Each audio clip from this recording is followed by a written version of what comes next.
पूर्णिया आमोर विधानसभा क्षेत्र के नितेंद्र पंचायत निवासी मोहम्मद मनोवर हुसैन ने बिहार विधानसभा में एनडीए की प्रचंड जीत को लेकर मुख्यमंत्री नीतीश कुमार को धन्यवाद किया। वहीं एआईएमआईएम पार्टी की जीत को लेकर काफ़ी दुखी दिखे। उन्होंने बताया कि असदुद्दीन ओवैसी फिर आए हैं और लूट कर चले जाएंगे। मुस्लिम भाइयों को कब्रिस्तान और मस्जिद के नाम पर बरगलाकर चुनाव जीता करते हैं। आगे क्या कुछ कह रहे हैं मोहम्मद मनोवर हुसैन असदुद्दीन ओवैसी के बारे में आप भी सुने।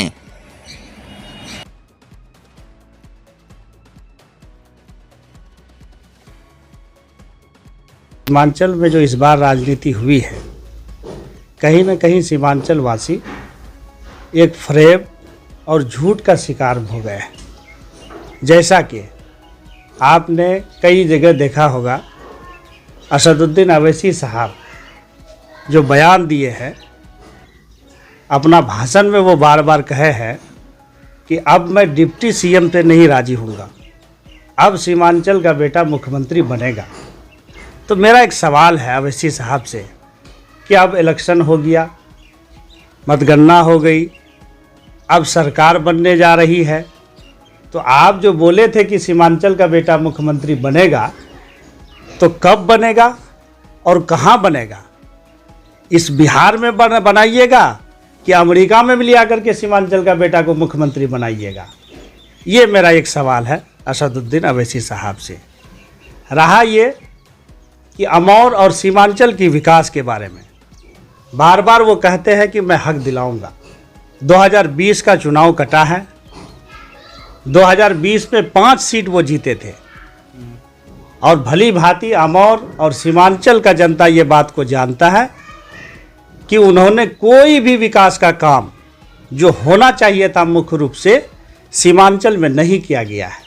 इलेक्शन के वक्त में आकर के फिर से इलेक्शन में सीमांचल के लोगों को, खास करके हमारे मुस्लिम भाइयों को, जो नौजवान बाहर रहते हैं, जिसको राजनीति का पता नहीं है, उसको बरगला करके और टोटल वोट जो है कि वो जो अपने तरफ कन्वर्ट कराए हैं सिर्फ कब्रिस्तान और मस्जिद के नाम पर। इसीलिए हम अपने सीमांचल के नौजवानों से, बूढ़े बुजुर्ग बच्चों से भी हम ये कहना चाहेंगे कि आपने तो वोट दे करके उनको जिता दिया है, वो आपका वोट लेके जीत भी गए हैं, लेकिन आप अपने विकास पर, आप अपने काम पर पैनी नज़र रखिए। ये 5 साल का एक एक दिन का गणना करते जाइए कि ओवैसी आपके हक के लिए क्या करते हैं। मेरा मानना है कि ये भी जो 5 साल है यूं ही बीत जाएगा, ओवैसी कुछ भी नहीं करेगा सीमांचल के हक के लिए। इसीलिए सीमांचल के लोगों को बरगलाया गया है, झूठ बोल करके वोट लिया गया है, सिर्फ नारा लगा करके अल्लाह के नाम पर वोट ले लिया। और साफ साफ बयान भी दिए थे ओवैसी साहब, अब अबू बकर सिद्दीक का बेटा मुख्यमंत्री बनेगा, अब्दुल्ला का बेटा मुख्यमंत्री बनेगा, हजरत अली का बेटा मुख्यमंत्री बनेगा। कहाँ बनेगा? बिहार में ही न बनाइएगा कि न दूसरा देश विदेश में लिया करके बनाइएगा। इसीलिए ये सब झूठा साजिश है। साजिश के तहत वोट यहाँ के गयूर नौजवानों से लूट लिया गया, अपना रोटी सेक करके फिर वो हैदराबाद चले जाएंगे, फिर 5 साल के बाद आएंगे, फिर यहाँ डमरू बजा करके लोगों को बरगलाएंगे। इसीलिए अभी से ही आने वाले वक्त के लिए हम सीमांचल के नौजवानों से, बूढ़े बुजुर्ग बच्चों से मैं ये अपील कर रहा हूँ कि ये जो 5 साल आप बिता रहे हैं, आपके समाज में इतने गड्ढे खोद दिए हैं असदुद्दीन ओवैसी साहब कि ये 5 साल में आप अपनी मोहब्बत के पैगाम से इस गड्ढे को भर लीजिए। आने वाला वक्त में खास ध्यान रखिए और इससे हाथ पकड़ के काम जितना हो सके करवा लीजिए, नहीं तो इस बार भी लूट के लेके भाग जाएगा।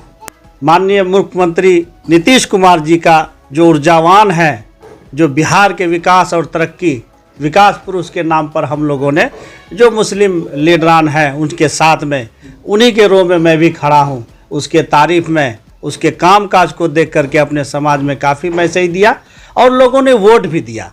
मेरा नाम हुआ मोहम्मद मनोवर हुसैन, आमोर विधानसभा मेरा नेटिव प्लेस है, नितेंद्र पंचायत से।